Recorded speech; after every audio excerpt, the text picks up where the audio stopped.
en resumidas cuentas, tú has ido a comer a casa de mis suegros muchas veces. Bueno, jo crec que moltes més vegades que he dinat a casa meva. Imagina. Ara, a casa meva a Barcelona. I la meva dona t'ha servit a tu moltes vegades. És que jo m'he quedat... En un bar de Blanes, on anaves amb el teu pare. Sí, senyor, i amb la meva família.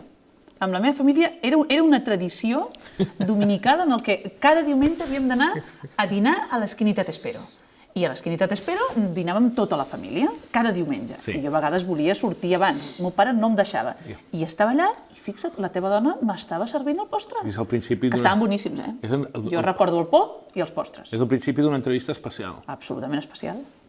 Absolutament especial. Tenim una relació. I a més, hi ha guàrdies civils. Per teu pare, que era comandant, la meva dona també té, crec que tios de la Policia Nacional, de la Guàrdia Urbana i Guàrdia Civil. O sigui, yo le digo a mi dona, tú de niña estar rodeada de guardias civiles, yo corría delante de los guardias civiles unos años antes. Jo de niña també estava rodeada de guàrdies civiles, perquè ara li deia a la teva dona i jo estava en el quartel antic de la Guàrdia Civil de Blanes. Vivíeu a la Casa Quartel? Sí, jo vivia a la Casa Quartel. Jo he viscut a la Casa Quartel, he jugat a la Casa Quartel, em ficava allà a l'habitació dels solteros de la Casa Quartel sent una neneta de 4 o 5 anys, era la mimada de tots els solters de la Guàrdia Civil. Molts nanos, molta gent d'ara no sap el que era una casa quartel. Eren vivendes. Eren vivendes en les que vivíem moltes famílies. I allà vivíeu. Todo por la patria, vivien allà i tancaves la porta del comandante, llavors tancaves i quedaves tancat de l'exterior. I el teu pare era el comandant? I el meu pare era el comandant de posto. Llavors el meu pare era l'autoritat, el que manava. O sigui, jo ja estava acostumada a allò del manar, jo ja ho veia amb el meu pare.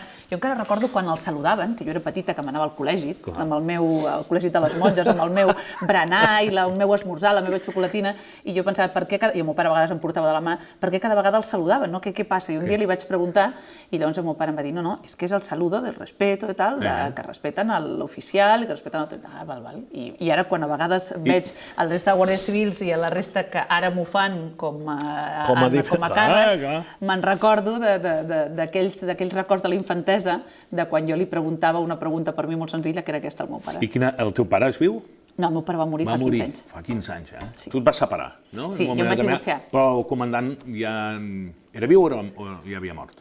El comandant era mort. Ja havia mort. Era per saber la reacció. Hauria tingut una mala reacció. Sí? Perquè el meu pare era un home... Després hauria respectat perquè els pares pels fills... Però el meu pare era un home molt tradicional, un home molt de principis, molt de conviccions religioses i li hauria costat. Però després l'hauria... Però és curiós perquè la reacció lògica teva hauria estat que fessis una roja radical. Molts pares tenen el efecto péndulo con los hijos, ¿no? De padres progres salen hijos que moderados i viceversa. Però com que a casa meva som 5 fills, per tant jo crec que li ha sortit una mica de tot, no? Ara ja tots ja diuen que ja voten a la presidenta del PP de Catalunya, però jo crec que alguns en alguns moments han votat altres opcions. El meu pare estaria molt satisfet. I el teu fill com està? Ara té 4 anys. 4 anys. Com li diuen els meus escortes, Don Manuel. Don Manuel, li diuen. Ha sortit a l'avi, el de l'Esquinita T'Espero. Què dius, nena? Oh, què et dic. Sèrio? La mare és extrovertida, simpàtica, amable. Ell és tot oposat, de petit ja està oposat, així molt sèrio. A vegades em deien, de petit em deien, aquest nen sembla un bisbe. Fa gràcia que en una entrevista vas dir, quan veu el Mariano Rajoy, diu... Què diu? Pepe? No, va ser molt bo perquè el que jo s'he incorporat en el ser família monoparental per fecundació in vitro i tindre un nen tan petit i assolir la presidència, sí que he incorporat el nen en molts actes de partit. O sigui, el Manuel ve a molts mítings i estic fent en els actes guarderies laborals. Vam fer la convenció del PP, que van vindre més de 3.000 persones del Partit Popular de tot Espanya, es va fer a Barcelona, que va ser un èxit, i vaig fer una guarderia infantil, i estaven tots els nens, i estava el meu, que havia sortit al col·legi. Va vindre el Rajoy, la Dolores de Cospedal a saludar, i el meu fill se li acosta, tot sèrio, li tira de l'americana, i li diu, «Senyor Rajoy, mi mamá es mía, ¿eh? Mi mamá es mía». Y tú, Derecho y jueza sustituta, máster en Administración Pública. El dret és una característica de moment de la major part de caps de llista d'aquestes eleccions. El dret és una de les... Jo tenia sempre molt clar que volia ser advocat. El que no tenia gens clar és que anava a ser política. És més, a mi m'ho diuen quan anava a l'Esquinita T'Espero i no m'ho hagués cregut, també t'ho dic. Mai hagués pensat que hauria sigut política. Jo crec que la vida, la política em va vindre, no sé si és la providència o el destí... Com va ser el primer contacte amb la política? Doncs el primer contacte amb la política va ser perquè jo ja era funcionària de l'Estat, d'un cos superior, i va quedar una plaça, jo treballava a Barcelona, jo volia tornar a Girona, perquè és la meva zona i on jo volia treballar i viure, va quedar una plaça d'un nivell elevat a la província de Girona, de directora provincial de treball, i la vaig demanar, i me la van donar. I a partir d'aquí vaig començar, ja era directora provincial de treball de Girona, i vaig començar a tindre contactes amb polítics que arribaven.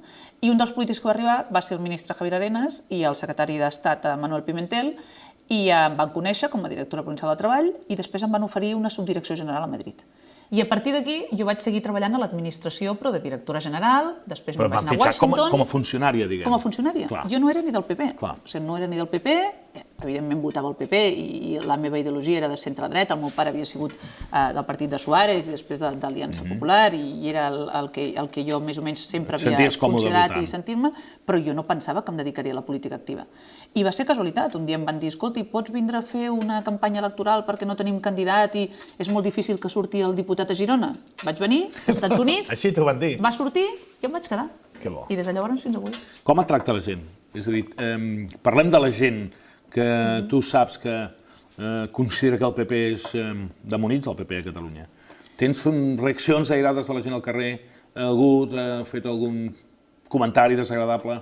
He tingut al llarg de la meva vida, com la resta de companys del Partit Popular o d'altres partits que també pugui ser, i he tingut algunes reaccions airades, algunes, fins i tot algunes molt desagradables. Però també haig de dir-te que últimament, darrerament, no en tinc tantes airades, és a dir, quasi no en tinc d'airades, i tinc el contrari. Tinc gent que se m'acosta, és a dir, jo mai hagués pensat, per exemple, que Mariano Rajoy, el dia que va vindre el dia de Sant Jordi, tingués l'acceptació, l'expectació i l'estimació de la gent que va tenir, no? I això és una mostra de que molts que ens han volgut estigmatitzar o posar-nos unes etiquetes, al final la gent és molt més intel·ligent i la gent veu polítics i persones que ho fan bé o que ho fan malament, però no tenen aquest rebuig. Jo estic una mica preocupat, perquè si no t'agrada l'entrevista, jo tinc por que la portis al Tribunal Constitucional. No creguis, en absolut. Ho dic perquè, com que porteu quasi bé tot al Constitucional, l'Estatut, ara el tema del català a l'Ajuntament com a llengua preferent a l'Ajuntament de Barcelona. A mi el que m'agradaria és que les coses estiguessin amb la normalitat que hem estat fent tu i jo ara, que hem parlat en català, en castellà, i no ha passat absolutament res, podem canviar de llengua, podem fer el que vulguem. Per exemple, a Barcelona, durant 30 anys no hi ha hagut cap problema. S'ha fet en català i en castellà. Ara han volgut treure un reglament que el que vol és només prioritzar una llengua. Per Girona i Tarragona també el PP ha votat que sí, una llei semblant, no?, pels ajuntaments? No, perquè aquesta llei no establia el caràcter preferent, sinó que establia l'ús habitual, que és diferent, i perquè a més ara ja tenim un estatut constitucional que diu que no hi ha aquestes llengües preferents a l'administració. Per tant, ara que es mantingui aquest bilingüisme, que es parli en català i en castellà, jo crec que les llengües sumen. No sé si aconseguiu l'efecte contrari. És a dir, cada vegada que recorriu a la via judicial d'una decisió del Parlament, igual creeu més independentisme, un sentiment més catalanista. És a dir, el tiro per la culata una mica. Però vaja, vosaltres ho tindreu calculat. Allò que es pot dir de l'efecte boomerang, no? Que diries... Jo crec que no, Xavier, perquè la gent al final sí que sap el que es fa i el que no es fa. I els toros? Què els hi passa? Per què recorriu també? Si ja està això, ja està acabat. No, no està acabat. Aviam. No està acabat. Primer, recorrim als toros per diverses raons. Primera, per una raó de llibertat. Jo no vull que Catalunya sigui la terra de les prohibicions. Què és això de tant prohibir, prohibir, prohibir? A mi m'agrada molt més la llibertat. Qui sigui aficionat als toros, que pugui seguir anant als toros, i qui no, doncs que no hi vagi. Però que si els toros han de seguir o no han de seguir, ho ha de dir l'afició taurina. I si hi ha seguiment de l'afició taurina, no nosaltres perquè el prohibim. Qui ha presentat això per raons animalistes, jo fins i tot ho puc entendre, i puc estar-hi més o menys d'acord, però és que en aquest cas no ha sigut per raons animalístiques, perquè aquí s'han prohibit els toros perquè representen part de la cultura espanyola i els correbous deuen portar barretina i com que formen part de la identitat catalana no es prohibeixen. No, escolti, miri, les comunitats autònomes tenen competència per prohibir o tenen a més competències per regular? Aquesta és la qüestió. Sembla que els matrimonis homosexuals pot ser que el Partit Popular, si guanya, canviï la llei. No, el que va dir Mariano Rajoy és, primer, nosaltres veurem què és el que diu la justícia envers això. I el que nosaltres sí creiem és que, evidentment, tenen que tindre tots els drets socials els que tinguin diferent condició sexual i les unions que hi hagi entre persones de diferents condicions sexuals, però això no és un matrimoni, i jo no ho concebeixo com un matrimoni. Jo un matrimoni crec que és una unió entre un home i una dona i, per tant, que és el matrimoni tradicional. I la llei de l'avortament? Què li passa? També, no? La voleu canviar? Sí, jo sí que sóc absolutament partidària de derogar aquesta llei. O sigui, jo no puc entendre una llei en la que es permeti a una nena de 16 anys poder avortar sense el coneixement, sense el consentiment del seu pare. Crec que és una absoluta barbaritat. I jo, a més, crec que és que jo sóc absolutament partidària del dret a la vida i crec que s'han de buscar recursos i propostes per ajudar a aquestes dones a que puguin tindre els seus fills i que puguin tirar endavant amb la seva maternitat. Però què?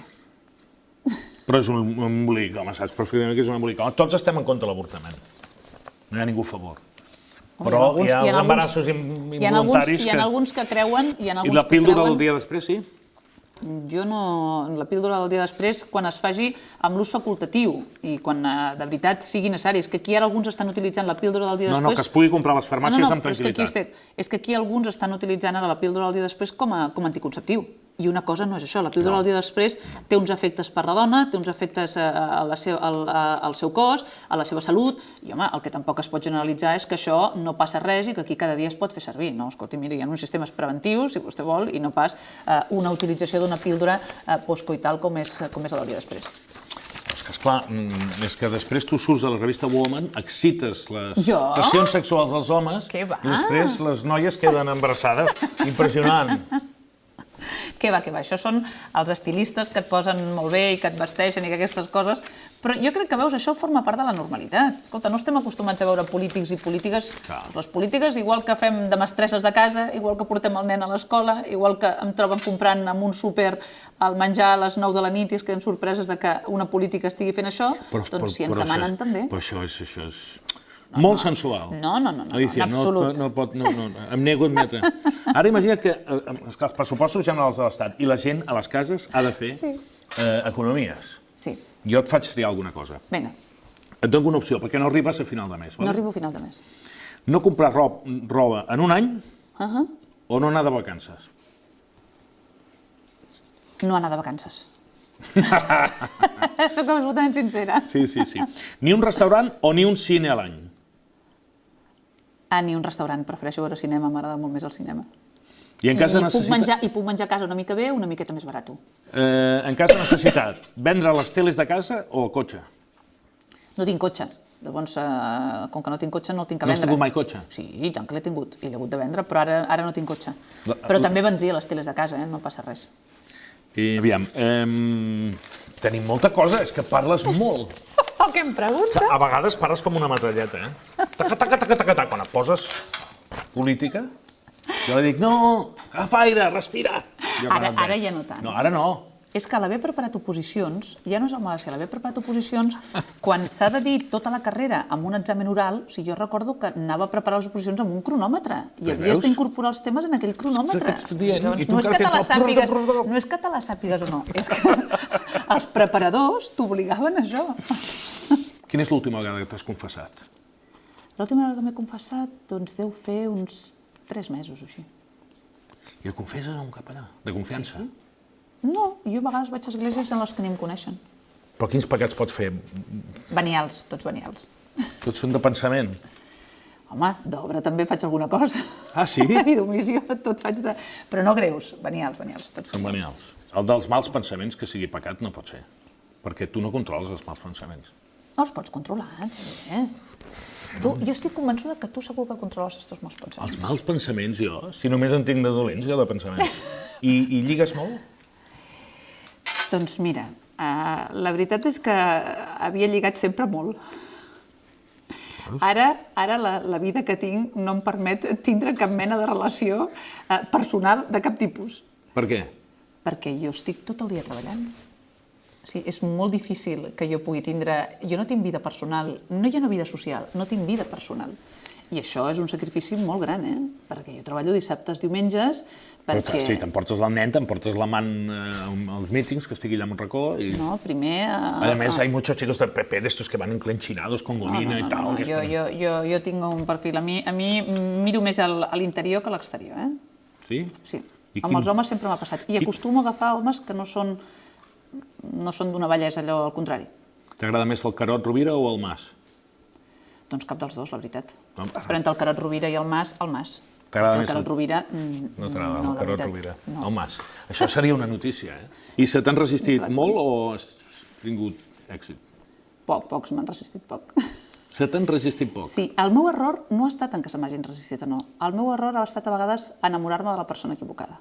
Ara entenc que em vagis a confessar de tant en tant. Ho veus? Veus, ja vaig veient que sí, que...